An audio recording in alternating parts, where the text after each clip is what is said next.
De ce programme ce matin, nous vous l'avons dit, nous devons questionner la concurrence lorsque nous parlons de l'entrepreneuriat. Comment analyser cette concurrence dans le domaine entrepreneurial? Comme d'habitude, nous passons la parole à notre expert Ibrahim Maxime Julien qui nous plante le décor.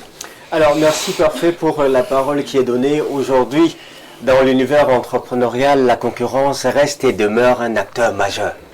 La concurrence reste et demeure un déterminant quant aux opportunités et à la possibilité pour nos jeunes compatriotes entrepreneurs de pouvoir s'en sortir. Et il était plus que nécessaire aujourd'hui qu'on puisse un tout petit peu s'attarder sur comment est-ce qu'on fait pour analyser la concurrence dans l'univers entrepreneurial. Plusieurs jeunes, plusieurs vieux, c'est-à-dire ce qu'il va dire là est aussi content pour les jeunes qui vont se lancer que pour les entreprises qui existent déjà. Par exemple, on parlait tout à l'heure de la Chine est devenue un concurrent macroscopique. Quand tu arrives au marché et tu vois l'installation de la Chine, les plus hauts que l'on vend, tu t'amuses pas, tu vas fermer parce que eux, ils ont la capacité de produire de masse. Donc, pour pouvoir donner un peu d'énergie à tous ces experts-là qui essaient de se distinguer, on veut analyser comment est-ce qu'on fait pour apprendre ce qu'on a à apprendre de la concurrence. Analyser la concurrence, c'est observer la concurrence, c'est regarder ce qui marche, ce qui ne marche pas, et parfois s'inspirer de la concurrence pour pouvoir résister dans le marché.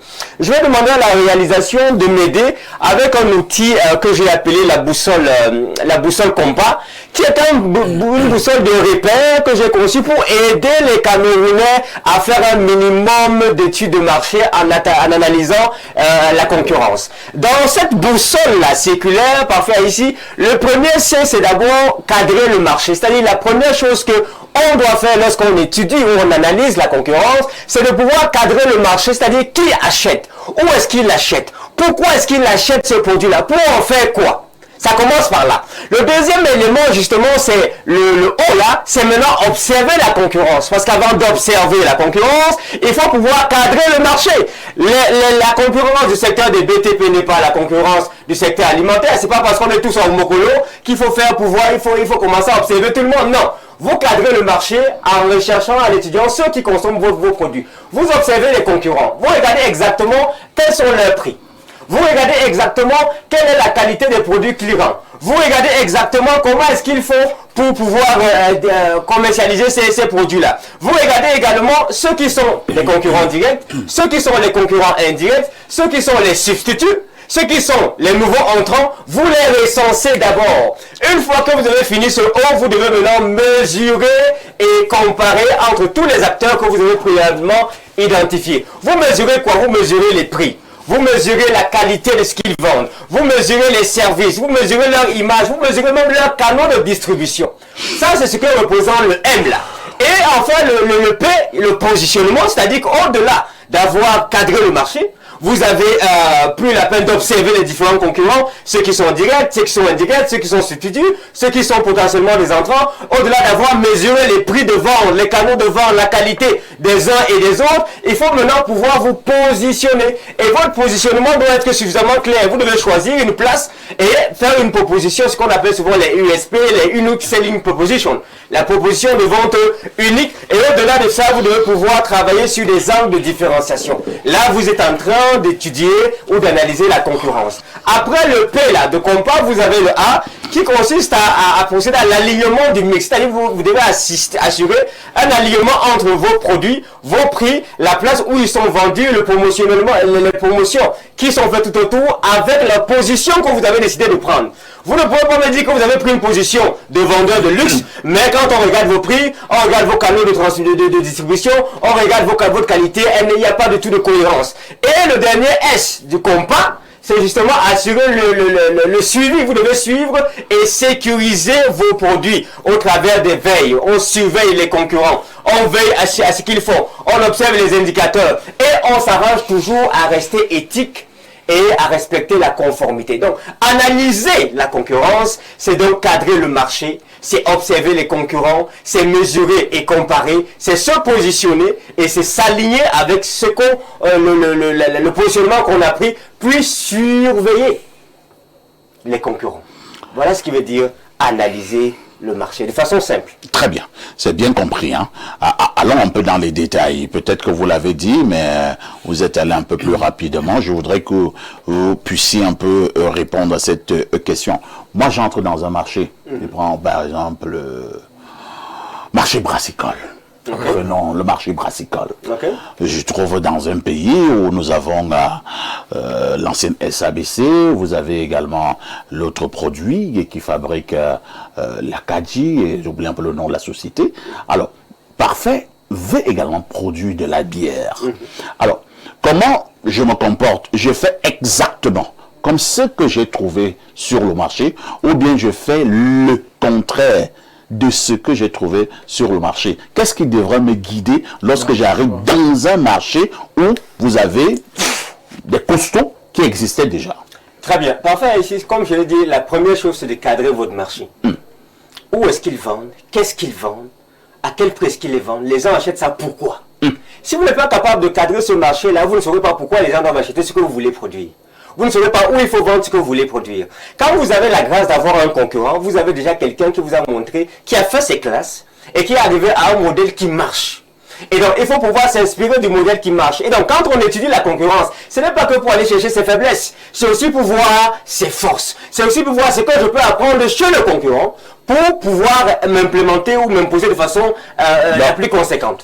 Un peu de tricherie. Non, ce n'est pas de la tricherie, c'est de l'observation légale. Il est légalement autorisé d'observer un concurrent. C'est pour ça qu'il y a des clauses de confidentialité. Il y a une partie qui est cachée, il y a une partie qui n'est pas cachée du tout. Donc, vous commencez par identifier d'abord le cas de votre marché à vous. Parce que si vous me dites que vous voulez vendre la boisson à Angol Mediap, qu'est-ce qu'on boit là-bas en Angol Mediap? Est-ce que le Matango n'est pas préférable par rapport c'est un gomzap. C'est un gomzap. Voilà. C'est le Matango qui est préférable à ce niveau-là. Vous devez d'abord cadrer le marché. Oui. Une fois que vous le faites, vous avez des concurrents, vous avez des directs. Si par exemple vous dites, ok, on consomme trop de chimie, moi je vais me positionner dans la vente de la boisson bio, Matango, Billy ou quoi, mais de façon un peu plus raffinée, un peu plus soft. Ok, quand vous prenez ce positionnement-là, est-ce qu'il y a des gens qui font le vin local de façon biologique?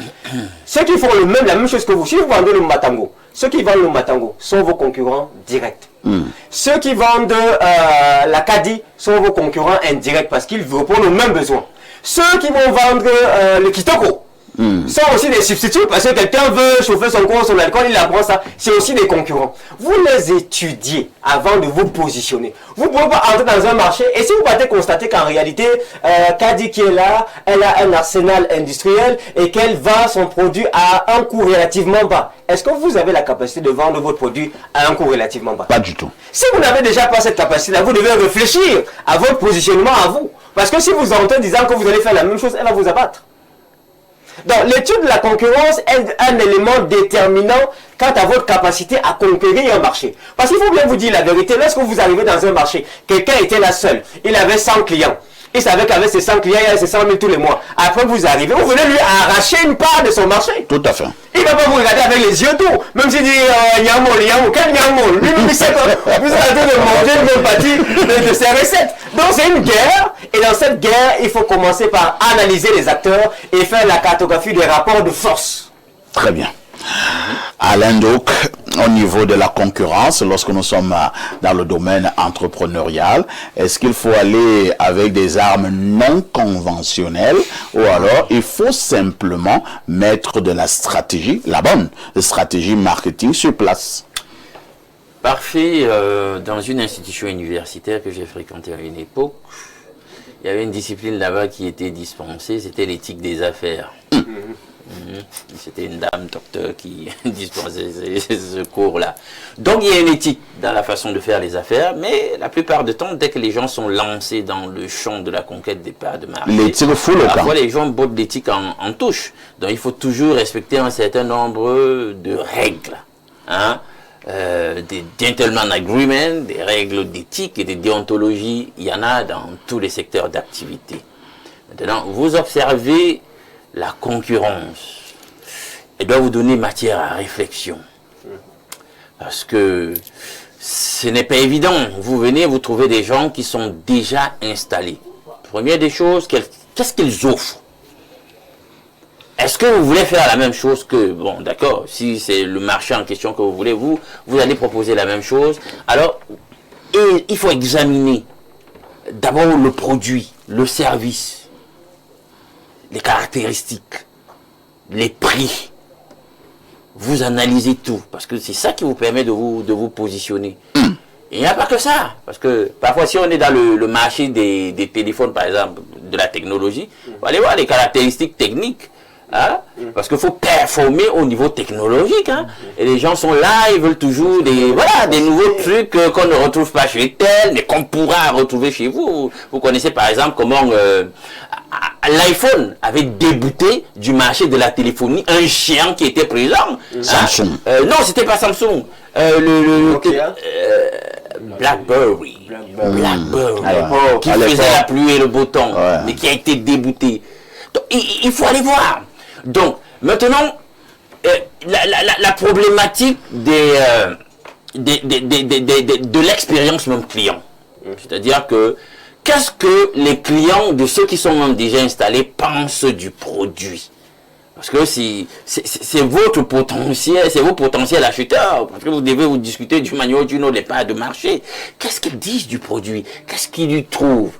Par rapport donc à ce qu'ils trouvent au produit, vous allez donc vous-même, en proposant votre offre, chercher soit en bien, parce qu'il y a toujours des choses en bien qu'on dit, est-ce que vous reproduisez la même chose et vous faites un dépassement?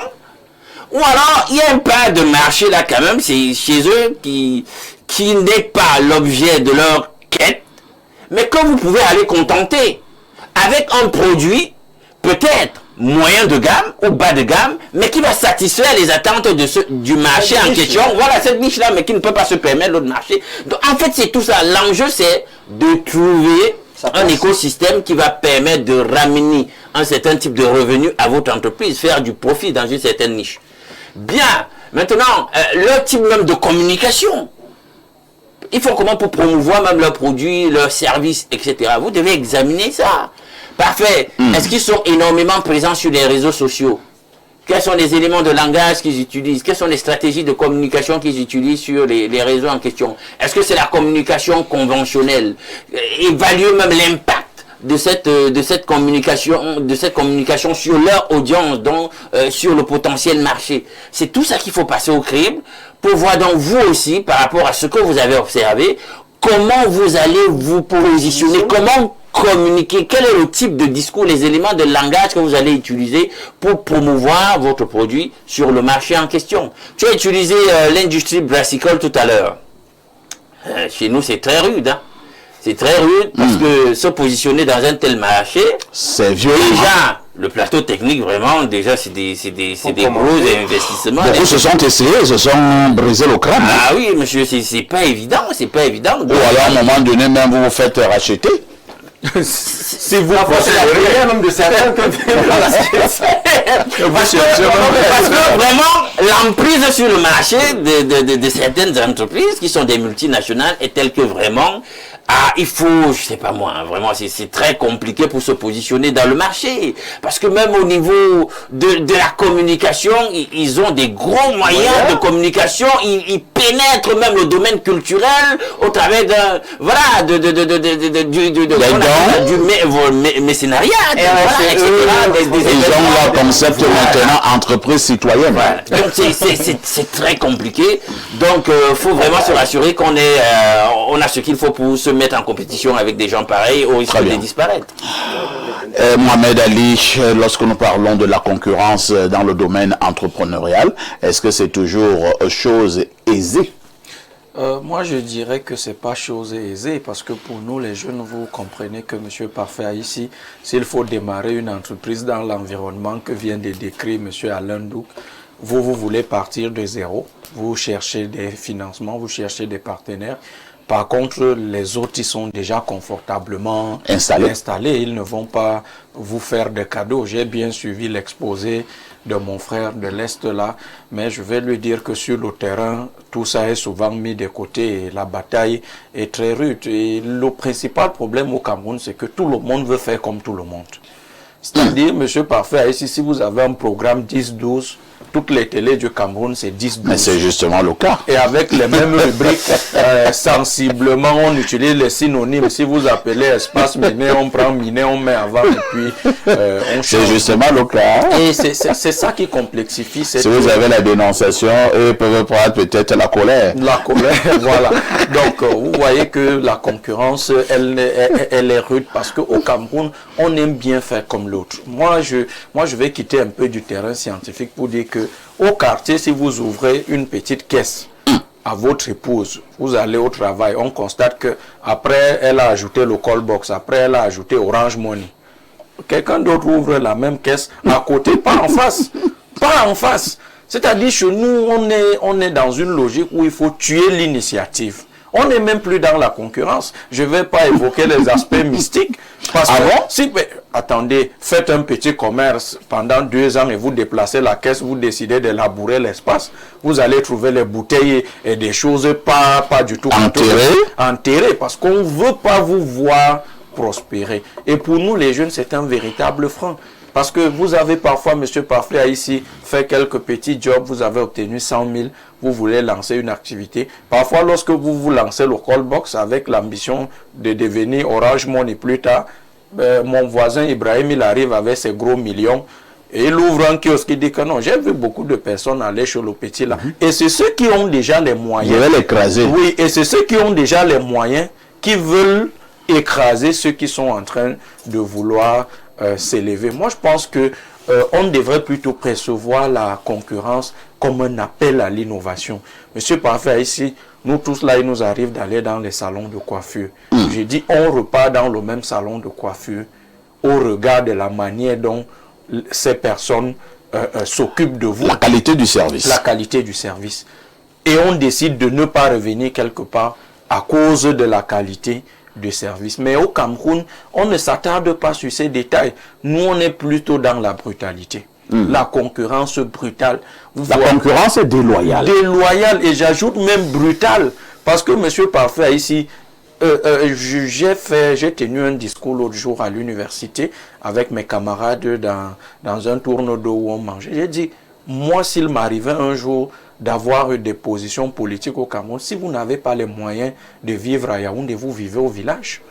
C'est de la concurrence. Parce que monsieur Parfait, ici, tout le monde veut faire dans tout. Vous ouvrez une caisse pour vendre quelque chose, quelqu'un lui devient commerçant ambulant. Il vend la même chose au milieu des voitures. Mais est-ce que vous pensez que la concurrence est loyale? C'est-à-dire, vous décidez par exemple de respecter la loi, mais quelqu'un d'autre, lui, il est au milieu des véhicules, il se faufile là. Et tue ton commerce. Et tue ton commerce. Donc, il y a un problème de discipline même dans cette concurrence. Très bien. Et il faut également, pour terminer, M. Parfait, ici, que les pouvoirs publics essayent de discipliner. En France, j'ai vu très récemment dans un journal de TF1 où un village s'est opposé à l'ouverture d'une seconde boulangerie dans le même village. Et vous imaginez que M. Parfait, ici, dans les explications que les habitants donnaient, ils disent que non, nous protégeons notre boulanger. Parce que cette deuxième boulangerie viendra l'affaiblir et nous ne sommes pas sûrs que demain, nous aurons la boulangerie. Parce que dès qu'il va fermer celui qui était là, il y a 50 ans, parce que vous savez qu'en France, c'est des familles. Oui, si M. Parfait ici... C'est des pères, des grands-pères, il y a... Mais chez nous, au Cameroun... C'est un patrimoine familial. C'est un patrimoine familial. Mais quelqu'un, lui, il a eu son petit argent, il arrive au quartier, il ouvre aussi en bas. Vous quittez le bar où vous étiez endetté pour traverser les 2 bars ferment et vous vous retrouvez au quartier sans bar. Et après vous accusez mon ami Parfait, on peut vous dire que c'est la faute de Paul Biya parce que les 2 bars ont fermé. Non, il faut une certaine discipline. Et il faut que nos magistrats municipaux, M. Parfait ici, s'outillent sur ce domaine-là. La concurrence doit être observée, analysée et à un moment donné, elle doit même être encadrée par nos magistrats municipaux. Elle est encadrée.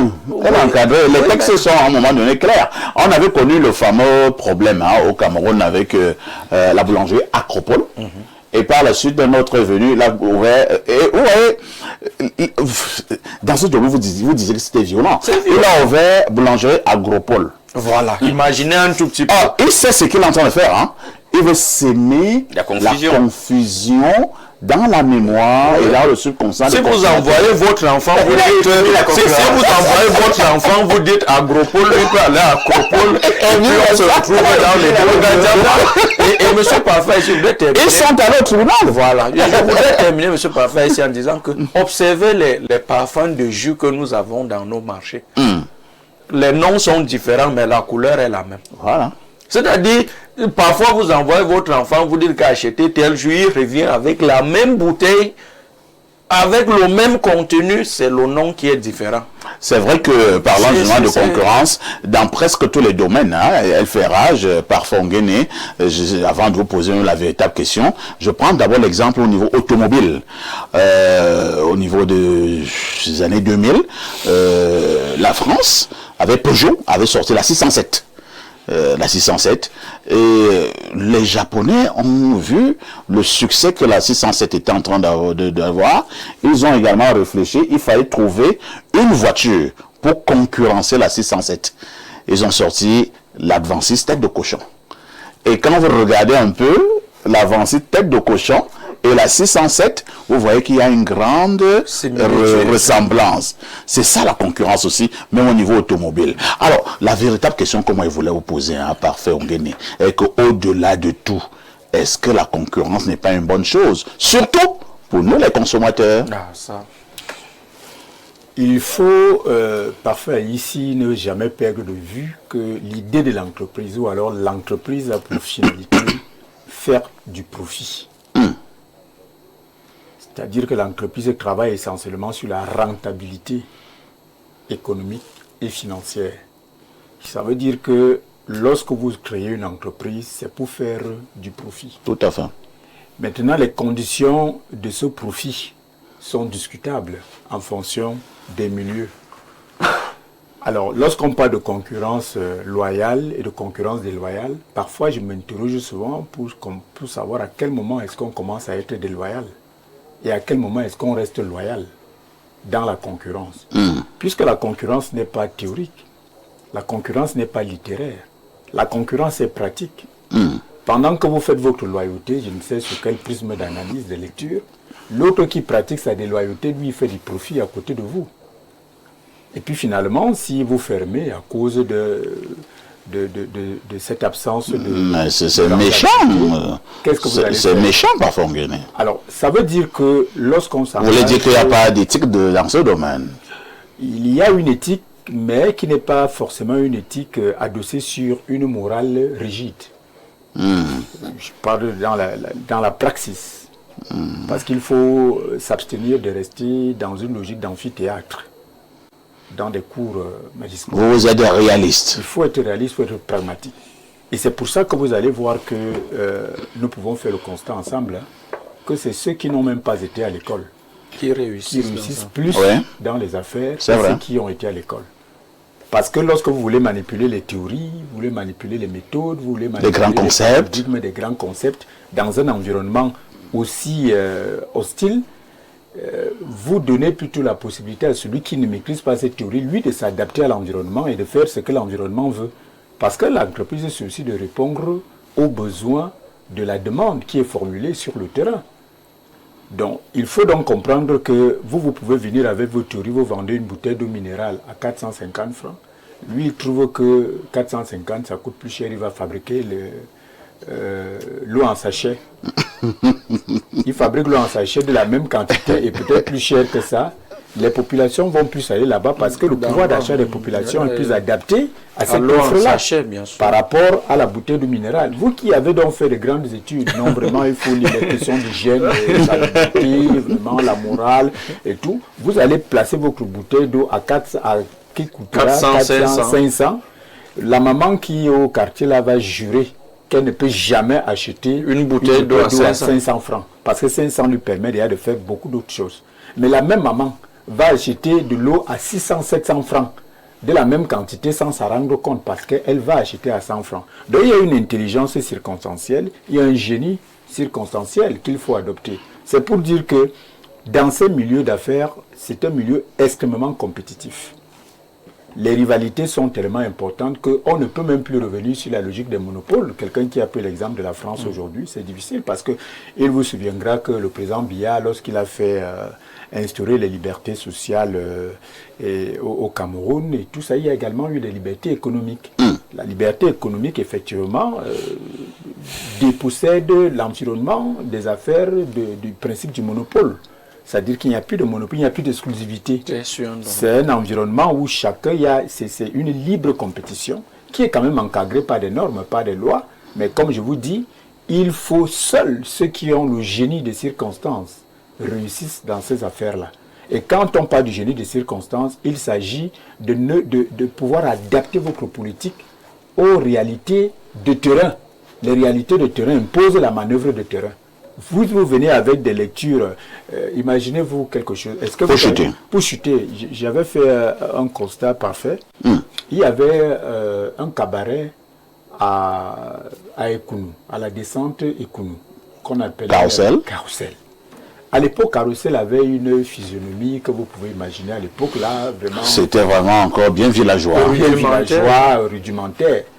Et après, j'avais donc un frère, un cousin qui allait là-bas régulièrement. Après un moment, je constate qu'il n'y va plus. Je lui demande, attends, pourquoi tu ne pars plus là-bas? Il m'a donné un autre lieu où il partait déjà maintenant avec ses amis.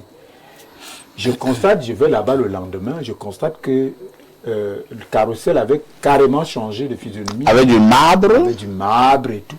Ça a fait fuir ses clients. qui étaient habitués à venir danser dans la boîte. Oui, c'est vrai. Et je vous assure... L'exemple de Carrousel est parlant. Je n'ai pas envie je ne voudrais pas avoir la prétention de faire l'autopsie du fonctionnement de Carrousel, mais je suis sûr qu'il a pris un coup d'un point de vue de la rentabilité. Un sérieux coup. La preuve est d'ailleurs que c'est fermé. Ah voilà. Donc, il y a donc ce que je vous dis, c'est que, bon, lui, il a voulu être loyal. C'est-à-dire qu'il a intégré la morale dans les affaires. Il veut arranger. Bon, il faut que les gens soient dans un cadre à l'aise et tout. Avec la clé. C'est à travers la morale, ça? Voilà. Oui, bon, oui, on peut dire. Il veut rentrer dans le cadre normal. Ouais. C'est ça la morale aussi. Se soucier des clients, de tout. Mais finalement, il a plutôt gâté au lieu d'arranger. C'est pour vous dire que dans ces milieux-là, les théories fonctionnent très peu. Ce qui fonctionne, c'est l'intelligence situationnelle, c'est le génie situationnel, c'est de savoir adapter l'offre à la demande. Et y rester pour faire des profits, uniquement des profits. Lisons rapidement d'autres contributions de nos nombreux téléspectateurs à travers le monde. Bonjour à vous sur le plateau. Pardon, dites à Katimeba d'arrêter... je ne vais pas lire la suite, hein. Katimeba, c'est votre camarade, c'est la première vice-présidente du conseil. Bon, il y a quelqu'un qui est en train de la lyncher là. Bon, vous n'allez pas passer par moi hein, pour lyncher Katimeba. C'est une dame dynamique, une jeune qui s'exprime et qui... Bon, on dit le contraire ici, hein. C'est important. Bon, c'est une opinion. Bon, de toute façon, on peut lui concéder à ces téléspectateurs. Bon, on va chercher d'autres messages. Hein. Envoyez-moi des messages qui concernent l'entrepreneuriat et le thème inscrit à l'ordre du jour. Je prends celui-ci. Alors, petit souci là avec mon appareil dernière génération. Je sais pas qu'est-ce qui ne va pas là. Alors... Quelqu'un me dit ici, c'est vraiment regrettable qu'un intellectuel comme... Non. Là, vous exagérez déjà. Laissez Alain Ndouk tranquille. Alors, quelques soucis avec mon appareil. Hein? On y reviendra tout à l'heure. Je voudrais apporter quelques précisions au propos de mon frère de l'Est et puis le conseiller régional Parfait Onguéné. Vous voyez, je ne fais que comprendre pourquoi est-ce que l'Afrique reste là où elle est. C'est-à-dire que, voilà quelqu'un qui à la base commence, il n'a pas de moyens et il y a des tabourets. Et il dit qu'il va vers la modernisation, on fuit la modernisation. Bien sûr. On rentre en arrière. Et vous voyez, c'est l'une des choses qui fait en sorte qu'on continue à démontrer la puissance de l'Europe, la puissance des autres États, pendant que nous-mêmes, on n'évolue pas. Il faut comprendre que l'entrepreneuriat, c'est une science. C'est une science qui a des outils qui doivent être utilisés et exploités. Vous voyez, quand tout le monde fait la même chose, parce que sur le terrain, on a vu, bon, elle a ouvert le call box, je lance aussi la même chose. À la fin, personne n'est plus visible. Bien sûr. Après, on stagne là, on n'arrive pas à lever le niveau. Bien sûr. On reste là, des années, on reste là, des années, on reste là. Après, on se plaint de la multinationale. La multinationale, là, utilise les outils, là. Elle essaye d'ajouter ce qu'elle a enseigné, on leur a enseigné à l'école, les pilotes, et essaye d'évoluer progressivement. On a aussi la responsabilité de former ceux qui sont pas, qui se disent que non, beaucoup de choses sont théoriques, beaucoup de concepts sont théoriques. Non! Ça peut paraître très théorique, mais c'est des éléments que chacun doit pouvoir utiliser. Quand je dis cadrer le marché, qui achète? Où il achète? Pourquoi est-ce qu'il achète? Si le premier monsieur qui avait carrousel avait compris pourquoi est-ce que les gens arrivaient là-bas, il allait peut-être sortir un carrousel R+2 ou 2.0 ou moderniser pour un autre type de client.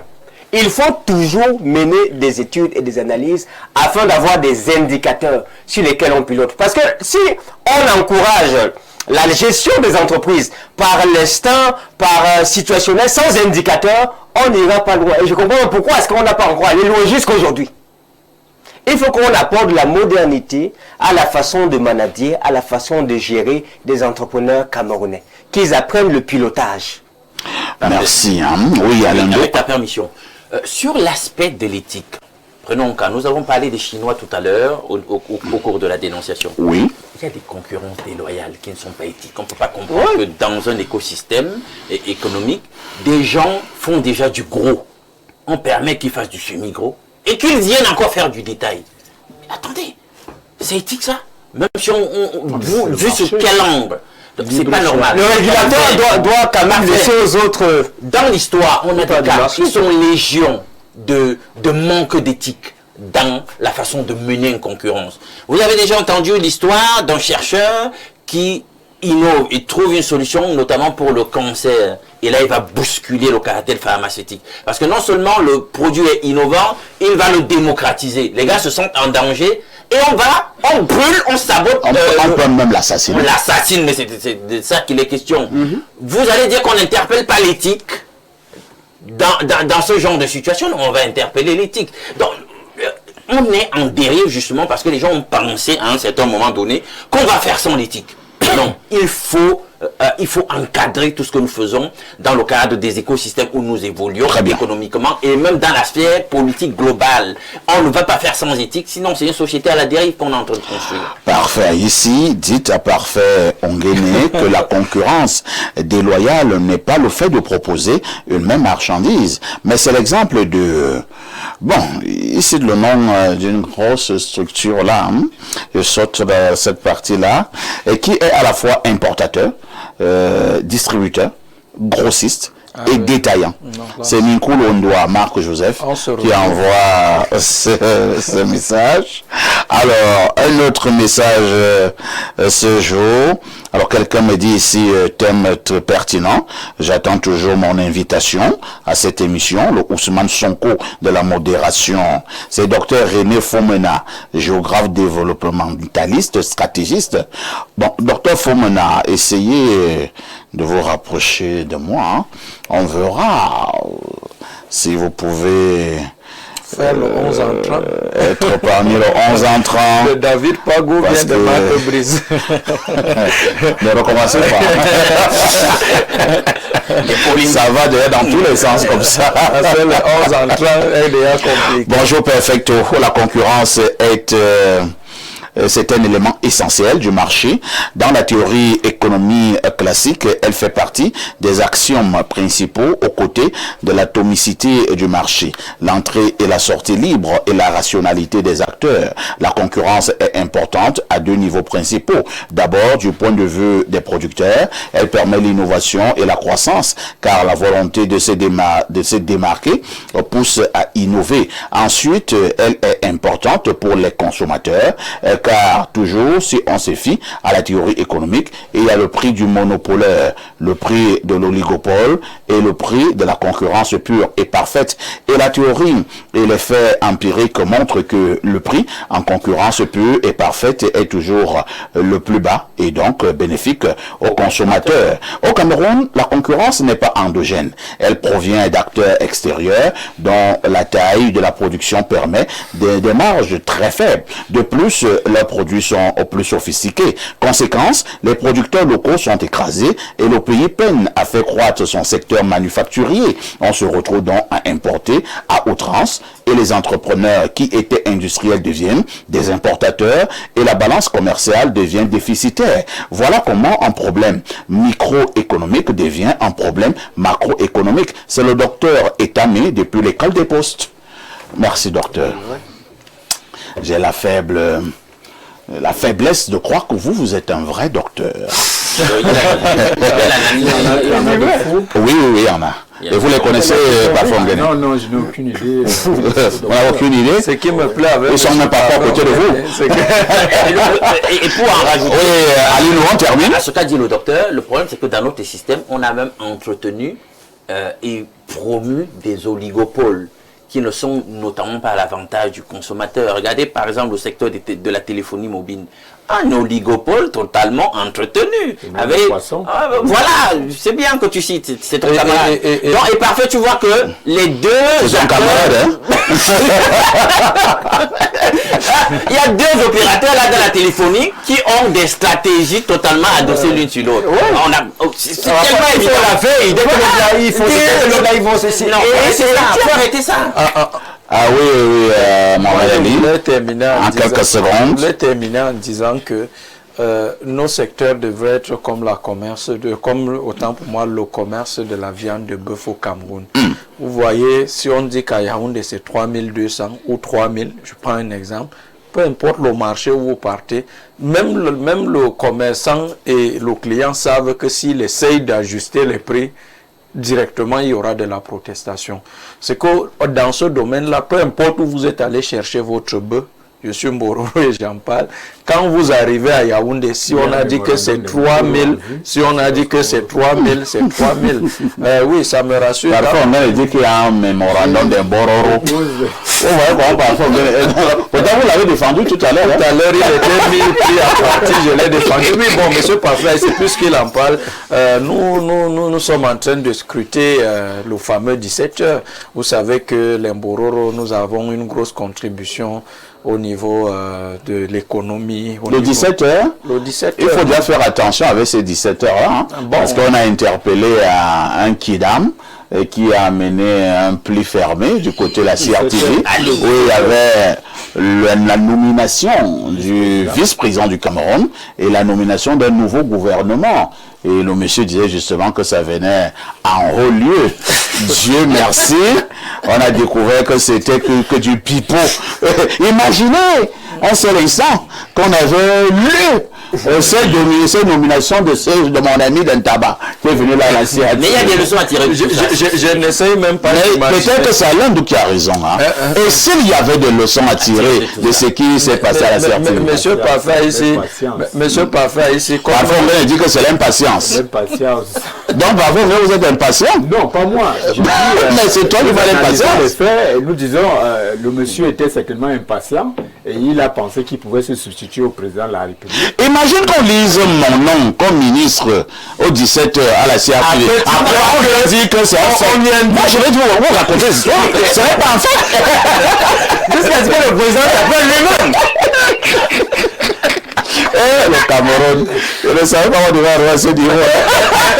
Même monsieur Parfait ici. Est-ce qu'on parle de nom pays de comédien là? Au-delà de la blague, moi je voudrais dire que... Ah, il ne faut pas blaguer. Non, il ne faut pas blaguer, c'est un sujet c'est très sérieux. On parle quand même... Vous savez qu'au Cameroun, pour nous qui sommes nés à l'époque de la radio, le 17 heures c'est sacré.